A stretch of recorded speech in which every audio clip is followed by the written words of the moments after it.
In 1970, California was changing fast. New music, new movements, new freedoms. But inside a quiet home, something terrible happened. Something that would remain hidden for more than half a century. This is the story of Linda Marie Turner, a woman whose life ended in silence, and a truth that waited 51 years to be spoken out loud. Linda Marie Turner was not famous. She didn't make headlines while she was alive. She was an ordinary woman living an ordinary life in California during the early 1970s. She had routines, hopes, plans that never got written down. People who knew her described her as calm, dependable, and private. She wasn't someone who caused trouble. She wasn't someone people worried about. That's what made what happened next so hard to understand. One day in 1970, Linda vanished. No dramatic struggle. No public scene. No obvious clues. At first, people assumed she'd simply gone somewhere else. That she'd started over.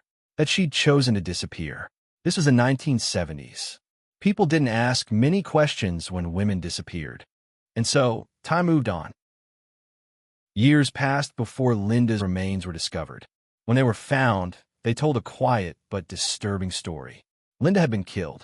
Her death was not accidental. It was deliberate. But there was a problem. No one knew who she was. Without an identity, there was no backstory. Without a backstory, there were no suspects. Without suspects, there was no justice. Linda became one more unidentified victim, filed away in cold storage, literally and emotionally. For decades, Linda's case sat untouched. Detectives retired. Records yellowed. Witnesses aged or died. Technology wasn't advanced enough to help. DNA testing, as we know it today, didn't exist. And so Linda Marie Turner remained a mystery. Not just who killed her, but who she even was. In 2021, everything changed. Advances in forensic genealogy made it possible to identify victims using distant family DNA. After decades of anonymity, the woman finally got her name back. Linda Marie Turner. And once she had her name, the past started talking. Investigators retraced Linda's steps. They looked at where she lived, who she spent time with, who had access to her, who stood to lose if she spoke up. Slowly, one name stood out. Not a stranger, not a random attacker. Someone close, someone trusted. The investigation pointed to Linda's husband, the man she shared her life with, the man who knew her routines, the man who had the most opportunity.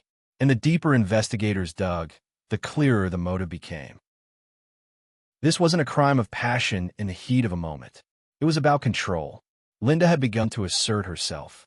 She was talking about leaving, talking about independence. In 1970, that was dangerous, especially inside an abusive relationship. Her husband saw her not as a person, but as a problem that needed to be solved. So he solved it the only way he believed guaranteed silence. He killed her, then he hid her body, and then he lived his life as if nothing had happened. For more than 5 decades, he was never charged. He aged. He blended into society. He escaped suspicion. The system failed Linda, not once but repeatedly. By the time the truth came out, the man responsible was already dead. There would be no trial, no prison sentence, no courtroomconfession. Justice came only in the form of truth. Linda Marie Turner was no longer a nameless victim. Her killer was no longer a mystery. This case shows us 3 uncomfortable truths. Silence protects criminals. Time does not erase guilt. Truth has a longer memory than lies. Linda waited 51 years, but the truth still found its way back. Linda Marie Turner was not just a case number. She was a woman who deserved safety, who deserved to be heard, who deserved justice in her lifetime. We can't change what happened to her, but we can remember her name, and we can make sure she is never forgotten again.